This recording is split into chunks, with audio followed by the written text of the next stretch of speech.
Use the nightlight feature to adjust the color temperature of your display, which reduces the amount of blue light.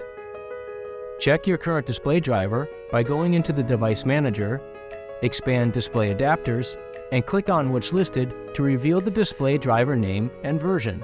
If your device uses display drivers, such as DisplayLink or Basic Display, the nightlight feature won't be available. To enable the Windows nightlight, go into Settings, and under System, select Display, and toggle on Nightlight. Click on the Nightlight section to access its specific configuration.